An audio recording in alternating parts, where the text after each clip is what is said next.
everyone, and welcome to Amelia Asks, the Diabetes and Diet Edition. Now, I'm Amelia Lily, and most of you know me as a singer and an actress, and I've had type 1 diabetes for 24 years, since I was 3.5 years old. And even though I've had it, pretty much my entire life, it's still a learning curve every day. And most of you are aware that diet is a huge part of living with type 1 diabetes. And I am so excited at how many questions I've been sent in from my followers. And I can't wait to introduce you all. And the best person to answer these questions is the amazing Mark Green. Hello, Mark. Hello. Thanks, Amelia. How are you? I'm good. Really excited to be here. So thanks for having me. Thank you so much for coming on board with me today. I want you to tell everyone a little bit about yourself, what you do. We want to get to know you, Mark. Well, hi everyone. My name's Mark Green. I'm a diabetes specialist dietitian. So I work both in the NHS, working with patients in both an inpatient and outpatient setting, and also do some private work where I run a blog called Diabetes Diet Guy, where we have a bunch of free information for patients with diabetes who want to have their questions answered. We also do online courses that goes a little bit further just to help people get on top of those problems that you're probably seeing and the reason for sessions like this. Well, Mark, I'm literally so excited to have you here today with me. Diet, like I said before, is a huge part of living with type 1. So I feel like I've got loads of questions for you as well. But let's fire away with the first one. And the first question is, what is the best way to healthily treat hypos? Obviously, trying not to hypo in the first place would be ideal, but we all know that could happen. I'm currently using small lunchbox size cartons of orange juice. Well, I think they've hit the nail on the head there, haven't they? Hypos are a Yeah. part of life when you're using insulin, and they usually come at the most inconvenient times, from what I'm told. Now, I guess from the healthiest side of things, there are, I guess, some treatments that might have more vitamins and minerals, like juice, as they're using. But in reality, to treat a hypo, we're talking about sugar, aren't we? Which most people probably wouldn't associate as the healthiest snack, but in the realms of a hypo, definitely the go-to treatment. If you start to use other alternatives, you'll end up being in the hypo longer than you need to be. So really what I think when we're talking about the healthiest treatment is thinking about how much are you having, because I think the tendency when the hypo strikes is you start off with your 15 to 20 grams of carbohydrate, and then after 5 minutes you recheck, it hasn't worked, so you have some more, and before you know it, the floodgates are open and you've had a rebound high, which then you have to make a decision about what to do with the high. So ideally, from the healthiest hypo perspective, I think it's probably talking about having the most adequate treatment. Now, whether you have 15 or 20 grams of carbohydrate to treat the hypo, which tends to be recommended, or 6 tons of sugar, it's going to take the same amount of time to enter your system. So sometimes actually just being patient and waiting to see if it's effective is probably one of the healthiest things you can do, because then you're not having to deal with another problem off the back of it. Then obviously you have your follow-on treatments to prevent hypos later. So then we could probably think about perhaps more healthy options. So rather than having biscuits or cakes, perhaps you could use fruit or whole grains to help just keep those glucose levels consistently steady throughout the rest of the day, or at least the next couple of hours. But from a dietitian and diabetes practitioner perspective, I'd much rather you over-treated the hypo than under-treated it. That's so interesting because, obviously having, diabetes from such a young age, and it's all quite scary on the mind and everything. And when you go into a hypo, you panic. And I used to panic eat a lot when I was a little girl. And, when I could feel myself going low, I'd be eating like a sweet or whatever, and I'd be panicking, and then I'd end up eating way more than what I actually needed. And it's mad, isn't it, to think that you're so low and then you can just spike so high from overdoing the hypo treatment. And it's only now at the age of 26 that I've nailed my hypo treatment. But it's really, really tough, and it's the whole psychological effect that it has on you, and overeating sometimes, and I think a lot of that is to do with experience as well of having it. Absolutely. And actually, I'm really interested. What do you use to treat them? So, really good question. So if I'm having a low during the day, depending how low I am, if I'm on like the 3-4 mark, I'll have maybe 4 to 5 fruit pastels. If I'm lower, like in the twos, I'd probably have like bang on 5. However, if it's nighttime and I am going to bed, I'll probably have like a slice of wholemeal bread toasted, and that will see me through the night. Yeah, sounds sensible. But it's took me years to get that right. You know, it's literally took me like the whole of my life to kind of get that right hypo treatment. And it's like I said earlier, you know, you still learn every day about your body, even after having it for 24 years. Yeah, well, I've seen patients who've had it for 80 years and they're still figuring it out. So it's definitely not Yeah. easy. No, it really isn't. That was a great question. The next question is, what's the best snack to eat when on a very low carb diet? Something easy to just grab and go. Now, I actually really want to know the answer to this too. So, yeah, go for it, Mark. Well, there's a couple of ways of approaching this question. So the first is, if you're following a low carb diet, what else is in the diet? Because actually, you might be able to have like your conventional snacks like fruit or say a rice cake, Yeah, which is still going to keep you on a low carb diet because they're actually not overly carby comparative to starchy foods, or you might not be yeah, eating a great deal of carbs elsewhere. So in which case, you can get all the benefits of fruit with the vitamins and minerals and fiber without it impacting yeah, your low carb diet. That sure. said, if we take this at face value, then we do have certain foods that are very low carb or no carb whatsoever. So examples might be vegetable sticks with some hummus, a little bit of carbs there, but not tremendous amounts compared to again the starchy alternatives. Yeah, Um, Nuts and seeds, always a good snack. Again, very low carbohydrate, not going to really need to consider any insulin for those, and they're not really going to affect your glucose levels. Supermarkets are getting much better now at having like readily available meat pots that you can kind of just mhm, pick your way through. I know a couple of colleagues of mine who actually have diabetes often turn to those, and it works really well for them. And the sort of, you know, as the industry's got more aware of carbohydrates, even from just a marketing perspective, you see more protein bars that are now using sweeteners rather than sugar, so actually quite low carbohydrate. And I guess the other one that would sort of spring out to me may be something like cheese or baby bells. I'm sure others are available. That's the one that springs to mind. So I little love snacks you can baby take throughout the day. bells. Yeah, exactly, exactly. Um, so, but you know, some of these foods they might have other implications. They can be quite high calorie, but on the whole, most of those foods, off the top of your head, you'd probably associate with being reasonably healthy. There's a bit of a stigma about carbs, isn't there? And people think that you gain weight from eating too many carbs. And I've just learned over the years to eat the right carbs and go for more wholemeal things than the, you know, white breads and your white rices. And I find that those do make my blood sugars spike. Mm. But yeah, that's really interesting. But when you said Baby Bell, I love Baby Bells. Like I literally, it's like my little go-to snack. And I feel like it's enough. And it keeps my levels in range as well, which is great. So big fan of the Baby Bell. This is really Oh, good. interesting, actually. Going on obviously talking about certain diets, and this question I'm getting asked about this a lot recently, Mark. And I think you know I'm really intrigued to see what you say about this. But someone's asked, is keto safe with diabetes? Well, first let's just define keto, just so if anyone's watching Yeah. and they're not sure what it is. So a keto diet is basically a very low carbohydrate diet. So you Hmm. basically exhaust your body's stores of glucose and glycogen, which is basically what carbohydrate becomes in your body, and therefore you Yeah. rely more heavily on fat metabolism essentially. So you're having a Right. very low carbohydrate intake. Then obviously the theory is that you're not having much to spike your levels. Yeah. So that's the first part. So, second part. Now, there might be some people watching this with type 2 diabetes, so I just want to get this on the table.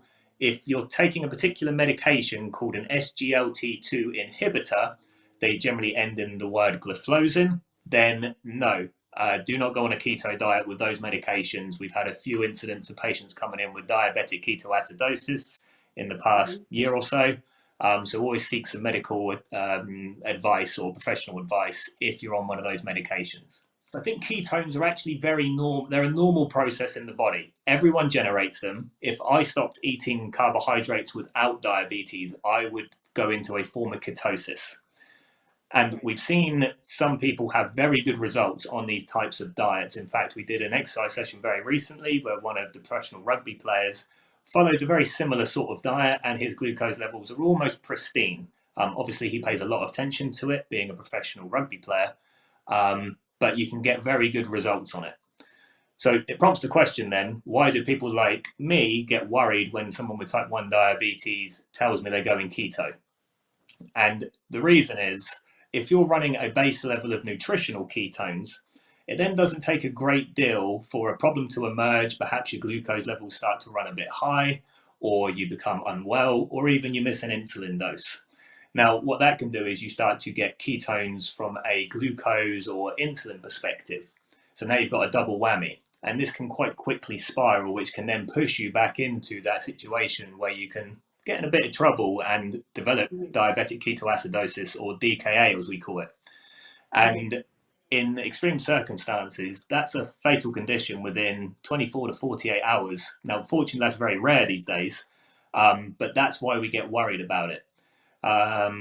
Now, obviously, as well, the other thing to mention is if you're not having many carbohydrates and your insulin's not being adjusted accordingly, it can be quite difficult to treat hypos or actually make you more susceptible to them.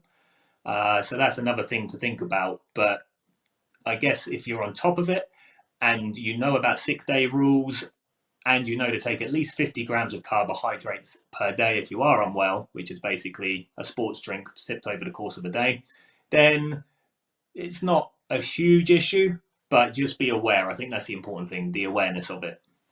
So would you say on like a hallmark that like doing a, obviously a keto diet, it's probably not the healthiest diet for a type 1 diabetic, obviously for other medical reasons, if you had to do it, that's what you have to do, but on a whole, would you say it's maybe not the most healthiest diet for a type 1? Yeah, well, this is it. There's risks, and it's kind of like there's nothing special about ketosis. Now, you can read a lot on the internet that kind of promises you fantastic results because of ketosis. It's not because of ketosis, it's because you've cut out an entire food group, so you'll probably lose weight. And we get sucked into this idea of just thinking in weight loss or just glucose when actually there's a bigger picture at hand.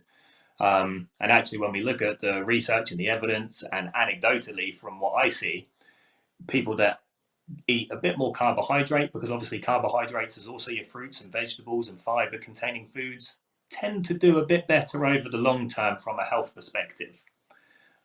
So yeah, I think there's a happy middle ground essentially where you can have a lower carb intake if you're prone to highs after meals, but without going the full extent of ketosis. Thank you for that, Mark. I feel like I'm getting very educated today on diet. Brilliant. The next question is, what's the best thing to eat for a hypo when on a low potassium diet? Well, you're putting me to the test today, Amelia. So luckily, most of the conventional treatments for hypos are actually low potassium. So if we're talking your classic sweets, then or glucose tablets or dextrose tablets, they tend to add vitamin C to them, but there's no potassium added to my knowledge. You can always check the food label if you want to, because obviously every product will vary slightly. But in terms of sweets, they'd be absolutely fine. So jelly babies, jelly beans, low potassium options. What you want to try and avoid is things like juice or chocolate, which we wouldn't really advise as a primary hypo treatment anyway, because the fat slows it down. Now, in terms of your follow-on treatment, there's maybe a couple of considerations. You would probably want to avoid any brand-based products. So any brand-based cereals, probably the most common example. And probably one of the most common follow-on treatments would be bananas, which is actually high potassium.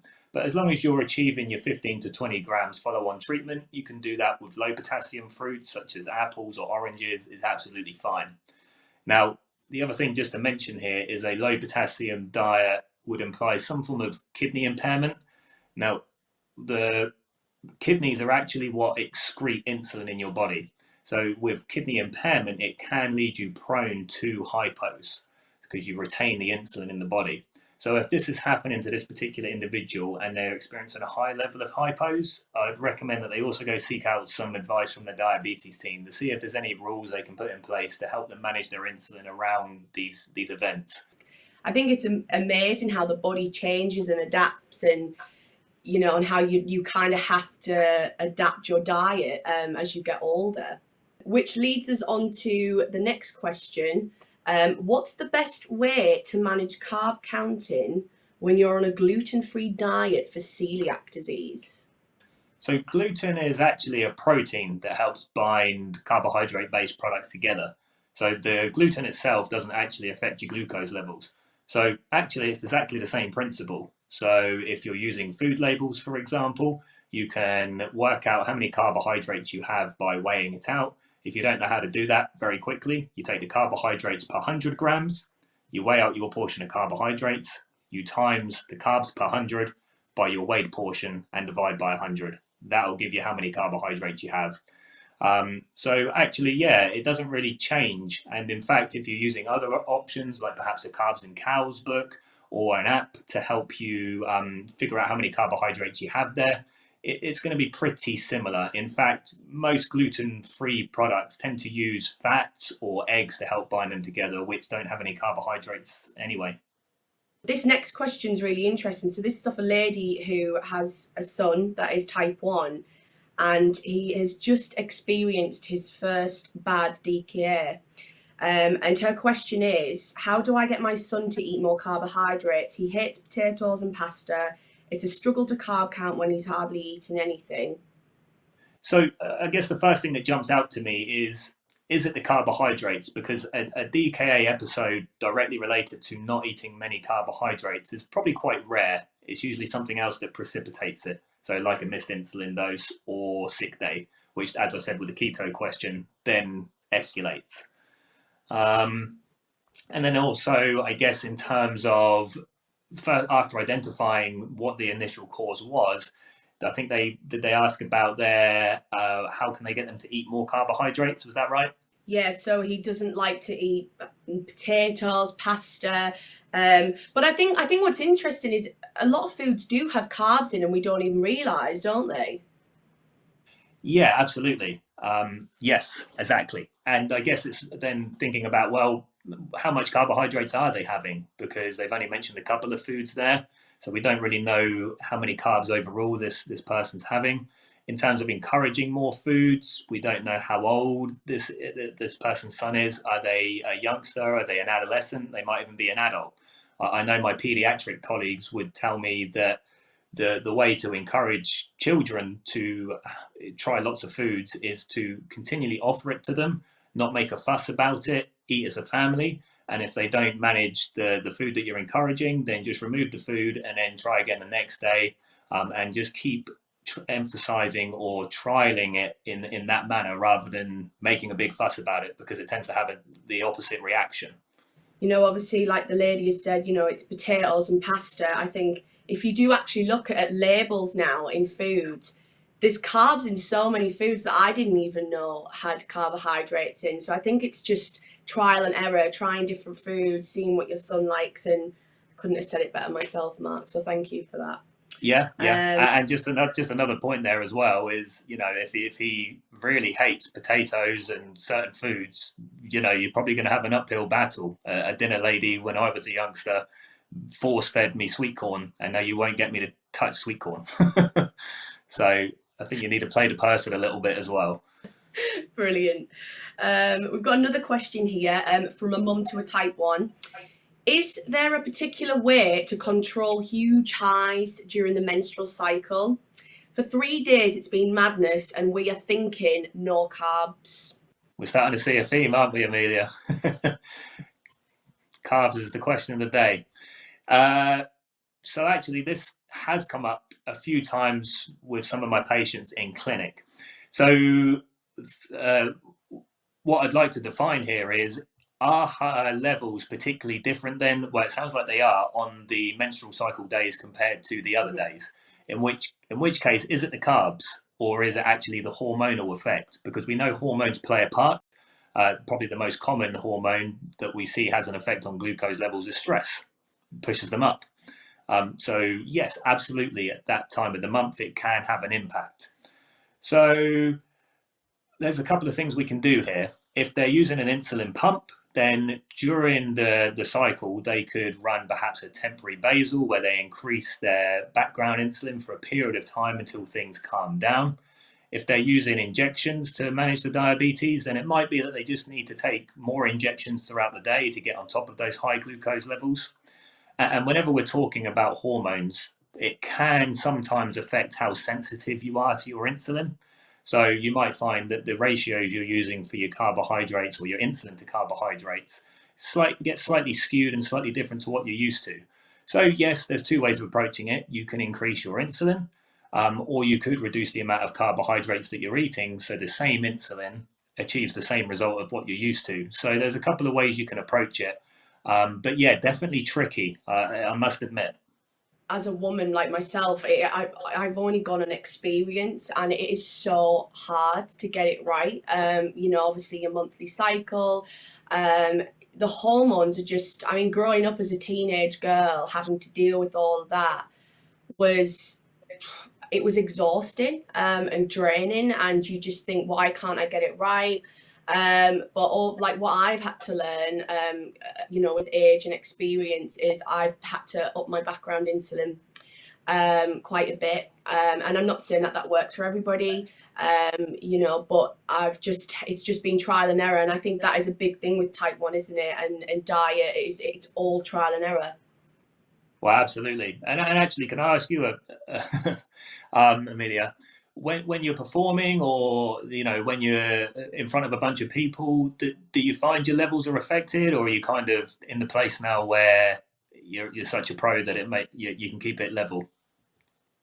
That's such a good question. I do get asked this quite a lot, and what's interesting for me is when I go on stage, or whether I'm, filming a TV show, my adrenaline is through the roof. And, still to this day, I've been in the industry for 10 years now, and I still can't control that adrenaline. And adrenaline just makes my levels go all over the place.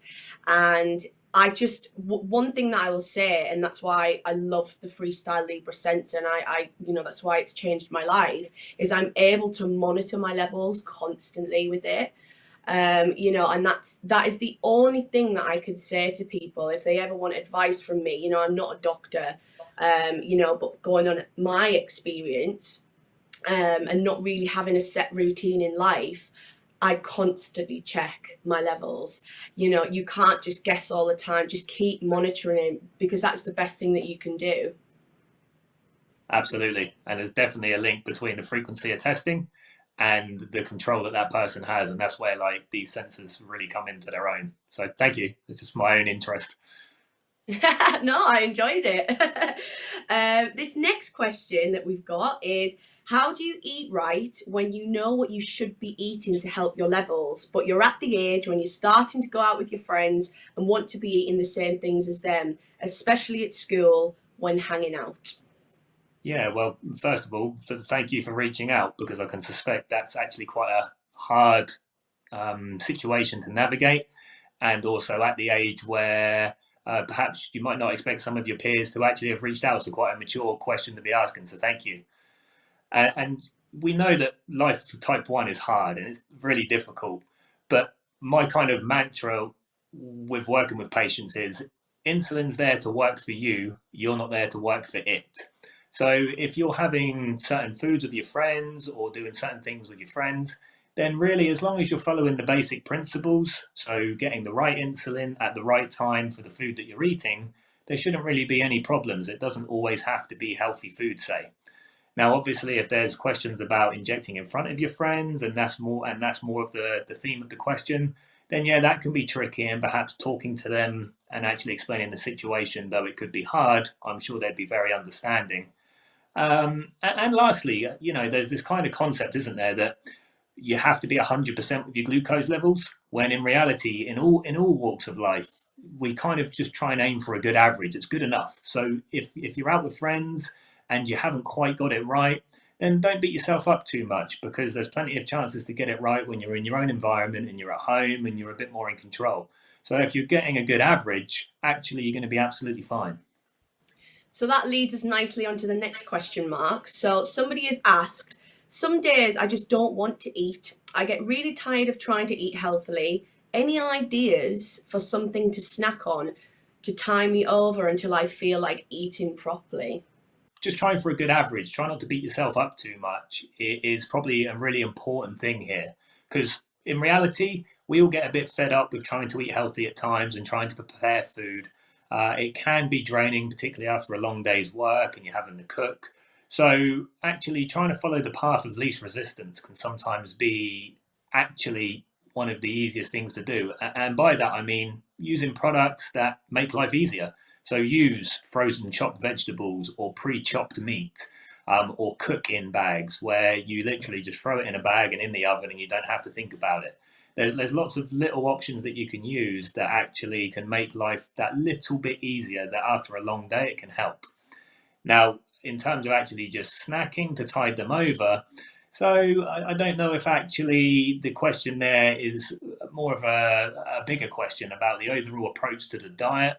And sometimes I'd like to actually get into what they're having and see what the overall nutritional adequacy of that diet is before actually being able to answer that properly. But I must admit, sometimes when you're just grabbing on the go, it can be quite hard to eat healthy. But at the same time, if you're doing healthy eating and healthy behaviors most of the time, you can just grab things on the go sometimes. It's absolutely fine. I think I struggled with that, traveling around all the time, being on tour or, in theatre productions or doing single launches. I found that I was constantly living in service stations and, grabbing things from shops to eat on the journey. And I really struggled with that because I've always had quite a healthy diet. I don't have much of a sweet tooth, which is great for someone that's diabetic, but I still treat myself if I want to have some cake.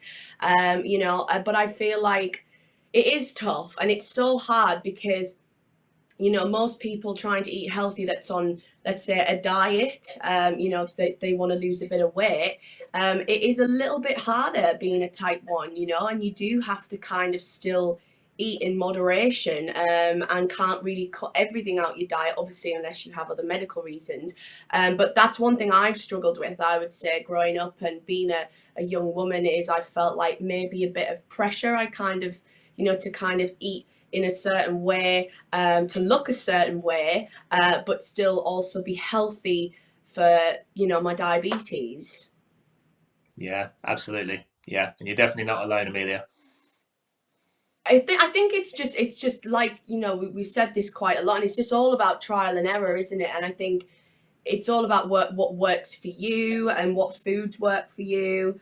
But I also find meals, like I must have my 3 meals a day, otherwise I can't function properly. I feel a bit weird if I don't have my 3 meals a day. And this actually leads us on really well to the next question. Someone's asked, how should I space out my meals throughout the day?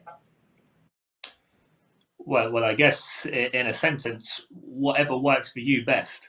The reason we tend to recommend 3 square meals a day is really for three main reasons. The first is looking at it from a nutritional standpoint. You're more likely to get everything you need nutritionally if you have more meals in the day. So if you're someone that skips breakfast and lunch and then has a big blowout in the evening, you're probably less likely to get everything you need in that one meal. The second reason is just from being organized with the diet. Like in anything in life, if you're organized, you tend to be a bit more on it. And particularly in the realms of type 1 diabetes, the people that tend to be organized tend to do a little bit better in keeping their glucose levels down, and the same thing for their weight. And the third reason is, and this probably ties a bit more, well, actually, both glucose and a weight perspective, is obviously if you are missing meals, and I alluded to it a second ago, that you tend to try and stuff it all in at one particular time in the day. So that can be very difficult then to calculate how much insulin you might need, and it's very easy to overeat.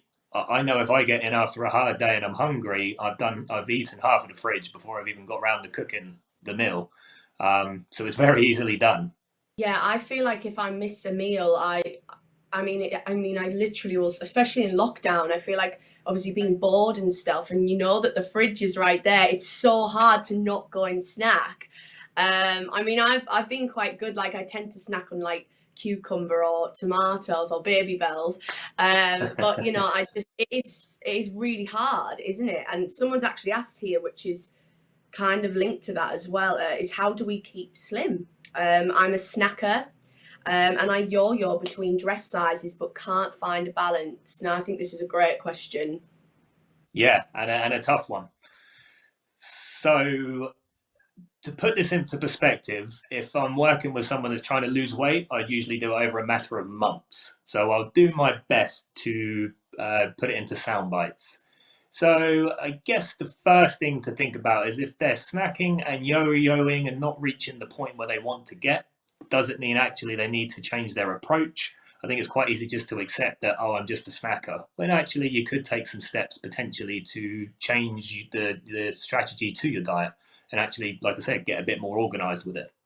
And I suppose if I wrote a book on it, I could put a blueprint for weight loss. One of point being be organized, another being try and aim for a good average, so don't beat yourself up if you have the odd slip. Don't completely give up.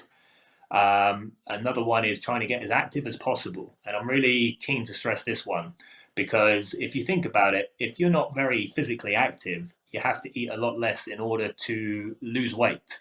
And that's when it can start to feel quite restrictive and a bit of a chore. So long term, you're less likely to stick to it. Whereas if you can get more active and burn up calories, you can essentially eat more and still lose weight.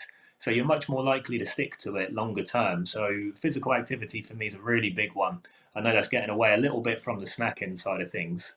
And whatever you put into place, stick with it.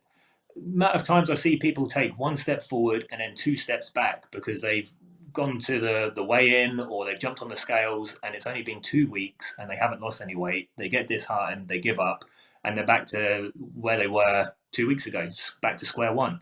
Whereas if actually they just continued on, you'd find that over time they'd probably lose weight and actually get to where they want to be.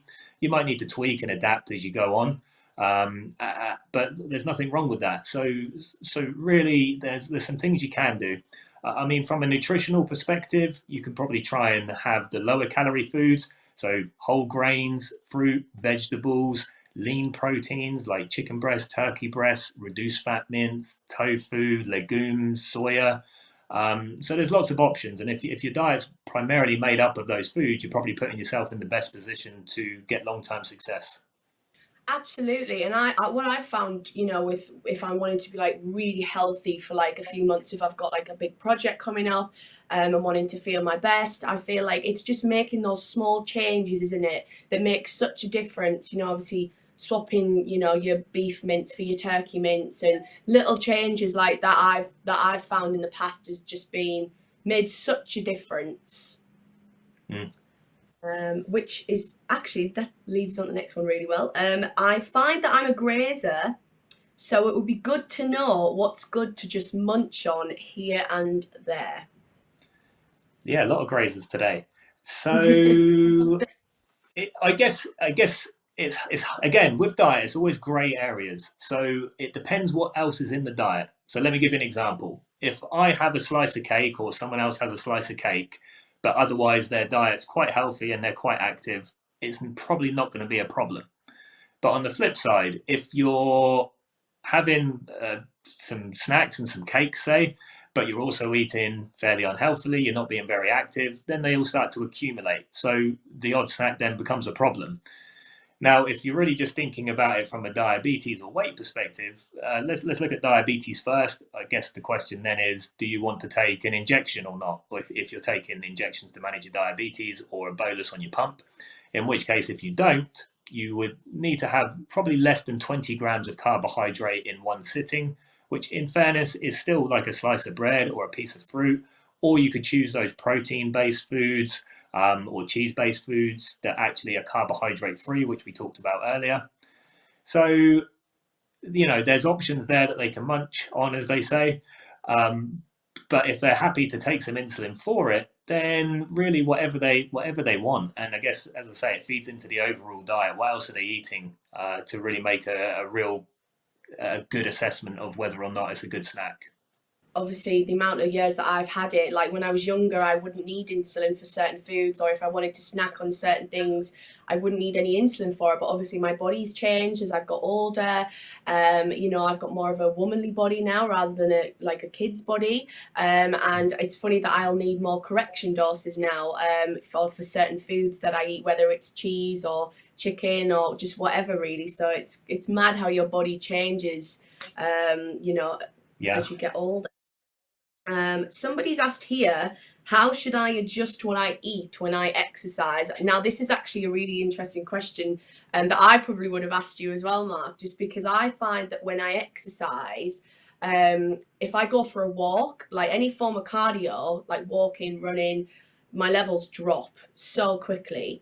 But if I go to the gym and do like a weight session, they don't really get affected. So yeah, how should I adjust what I eat when I exercise? Well, we've actually just done a session on this where we produced a plan, which I'm sure the guys at Abbott can link to. Um, and it's a big question, to be honest, and I could probably write a book on this, but I'll try and do the best that I can. So I guess we've got two options, haven't we, around exercise? You can eat more, or more carbohydrates, more specifically, to stop any drops happening in your glucose levels, particularly for that steady state exercise, or you can reduce your insulin. So let's start with the food side. Usually, you need to take on board around 20 to 60 grams of carbohydrate per hour during exercise if you're prone to drops in your glucose levels. So, a good strategy is to just take a sports drink with you, and you can sip it gradually throughout the session. Then just test your glucose levels regularly, which is where things like the Libre or glucose sensors really come in handy, because you get that data plotting it out throughout the whole session, and soon enough you'll find a good strategy for you. If you're using if you're having a meal before the workout, perhaps you could have a more slowly releasing carbohydrate meal, so more whole grain granary options that just keep your glucose levels tied over for longer. But there's no guarantees that it actually will do the job, because it depends on when you exercise in relation to the meal. So now let's look at the insulin adjustment. So if you're on an insulin pump, you have much more flexibility. You can reduce your background insulin about an hour before to preempt the session, which stops the glucose levels dropping. If you're on the insulin pens, then once your background insulin has been injected, unfortunately you're a bit stuck with that. You can't adjust it. So you have to adjust your bolus or your rapid insulin. We'd usually suggest between 25 to 50% as a starting point, both before and after the exercise session. Now, obviously, this is only if you're exercising within the rapid acting insulin's lifespan, so between 4 and 5 hours, essentially. Now, obviously, if you leave it too long after reducing your insulin, you might find you get a slight rise in your glucose levels before you actually start the exercise session, which might not necessarily be a bad thing, because it might just build in a little bit of margin before you start the session. And just to pick up on what you said there about the gym there, Amelia. So yes, we know that high intensity or weight-based sessions can increase your glucose levels first, and then the drop comes later. So some people will be quite happy with the rise because it offsets the drop later, or they might take a very small correction dose just before the gym, just to make sure that they offset that rise before it happens, but then making sure they're monitoring strictly after and during the session, and taking any additional carbohydrate on board to stop any hypos. I hope that makes some sense and goes some way to answering the question. That was a brilliant answer. I feel so educated today. I feel like I've needed this my whole life, Mark. And we've actually we're on our last question. I can't believe how quickly that flew. And this is also an exercise-based question. And this person has asked, can I exercise if I'm on a low-carb diet? Well, of course you can. Yes, yes. Just be conscious of hypos. I think is probably the first thing that we'd be thinking about. Not only do low carb diets reduce the amount of carbs that you eat, obviously, so you might have lower glucose levels in theory, doesn't guarantee it, but it also might reduce the amount of reserves you have in your body of stored glycogen and glucose. So essentially, if you drop into hypo territory, your body struggles to get you back out of the hypo as it would do when it has a better storage on a normal carb diet, for a lack of better expression.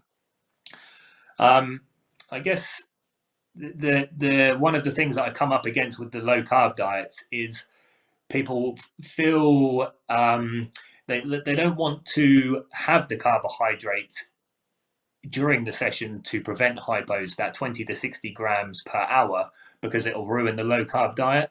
But I really want to just emphasize that you just need what you need. And actually, you'll probably find that by preventing the hypo, it makes life much easier. And it won't necessarily ruin the low carb diet. This is just a particular rule that you need in that circumstance. And then you can get back to the diet that you're following later on in the day and on other days as well, because you won't always need carbs to top you up. And we also talked there about reducing your insulin, depending on how you're being treated. You have different options, but you can drop back your insulin dose to help offset the need for additional carbohydrates. And after playing around with it for a little bit, you'll probably find actually what percentage drop in your dose corresponds to the particular response in your glucose levels, because we tend to be creatures of habit and we tend to do very similar types of exercise over time. Sort of, we use the gym as an example. We tend to have a few different sessions that will repeat. We might change it every so often, but from a diabetes perspective, it makes it really nice, because then you can have repeatable behaviors that you can test over and over again. And eventually, if you get enough data, you'll get it right. Now, unfortunately, that's all we've got time for today. Mark, thank you so much for taking part in Amelia Asks. Your expert answers have been absolutely incredible. I feel like I've learned so much today, even after having diabetes for 24 years. And your answers I'm sure will mean the world to the diabetic community. And, as a community, we have so many questions. And it's so important to talk, and you've just got to remember, guys, stay positive, stay strong, talk to one another, and remember, as long as you're doing your best, that's all that matters. Thank you so much for tuning in, guys.